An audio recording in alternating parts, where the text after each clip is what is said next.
Hi friends, ఏం చేస్తున్నారండి మీరు? ఈరోజు వచ్చేసి నేను లంచ్కి ఏం ప్రిపేర్ చేస్తున్నానంటే పాలకూర ఉల్లికారం ప్రిపేర్ చేస్తున్నాను. దీనికోసం వచ్చేసి ఒక మిక్సీ జార్లో ఆనియన్స్, వెల్లుల్లి, తర్వాత వచ్చేసి కారం వేసుకొని మిక్సీ పట్టుకోవాలి. తర్వాత గ్యాస్ మీద ఒక బాండిల్ పెట్టుకొని దీంట్లో కొంచెం ఆయిల్ వేసుకొని ఆయిల్ వేడెక్కిన తర్వాత పోపు దినుసులు, ఉల్లికారం వేసుకొని ఆయిల్ పైకి వచ్చేంత వరకు ఫ్రై చేసుకోవాలి ఫ్రెండ్స్. తర్వాత వచ్చేసి దీంట్లో పాలకూర బాగా కట్ చేసుకొని వేసుకోవాలి. ఇదంతా నీట్గా మిక్స్ చేసుకొని ఆ పాలకూర నీట్గా ఉడికే అంతవరకు కుక్ చేసుకోవాలి. తర్వాత వచ్చేసి ఒక 5 మినిట్స్ మూత పెట్టేసి ఆ పాలకూరలో ఉండే వాటర్ అంతా బయటకు వచ్చేసి ఆ వాటర్తోనే పాలకూర ఉడికిపోతుంది.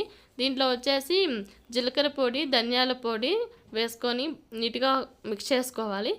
ఒక 10 మినిట్స్ తర్వాత కుక్ చేసుకుంటే పాలకూర ఉల్లికారం రెడీ. మా వీడియో మీకు నచ్చినట్లయితే like, share and subscribe to my channel.